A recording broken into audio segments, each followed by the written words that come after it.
नमस्ते मित्रांनो, मी स्वप्नील तुमचा होस्ट आणि दोस्त स्वागत करत आहे तुमच्या आवडत्या यूट्यूब चॅनलवरती ड्राईव्ह विथ स्वप्नीलवरती. ड्राईव्ह विथ स्वप्नीलवरती आज आपण पाहणार आहोत की फोर व्हीलर घेण्या अगोदर तुम्हाला काय काय गोष्टी चेक करायच्या आहेत. तर सर्वप्रथम फोर व्हीलर ज्यावेळी तुम्ही डिसाईड करता की कोणती फोर व्हीलर घ्यायची आहे, तर तुम्ही तुमचं पहिलं तर बजेट एक सर्टिफाईड करून घ्या की तुम्हाला ॲप्रॉक्सिमेटली काय बजेटमध्ये तुम्हाला गाडी हवी आहे. सेकंड थॉट्स जो असतो, भरपूर कस्टमर मी असे बघितले की त्यांच्या माइंडमध्ये कन्फ्युजन असतं की गाडी कोणती घ्यावी, हॅचबॅक घ्यावी की SUV घ्यावी की सिडान घ्यावी का प्रीमियम सेगमेंट घ्यावी.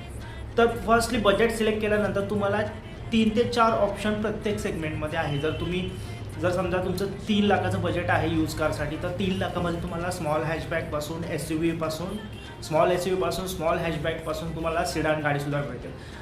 तर अशा रीतीने तुम्ही तुमची गाडी चूज करू शकता. आणि गाडीचे जे पॅरामीटर्स आहेत, तुम्हाला कोणते कोणते पॅरामीटर्स चेक करायचे आहेत, तर ते येणाऱ्या व्हिडिओजमध्ये आपण ह्याबद्दल आपण जरूर सविस्तर बोलणार आहोत. पण मी थोडक्यात तुम्हाला पॅरामीटर सांगून देतो. फर्स्टली गाडी चेक करताना तुम्ही गाडीचं सर्टिफिकेशन करणं इम्पॉर्टंट आहे. सेकंडली गाडीची सर्व्हिस हिस्ट्री चेक करणं इम्पॉर्टंट आहे. थर्डली RTO ब्लॅकलिस्टेड गोष्टी चेक करणं इम्पॉर्टंट आहे, चलान वगैरे सगळं.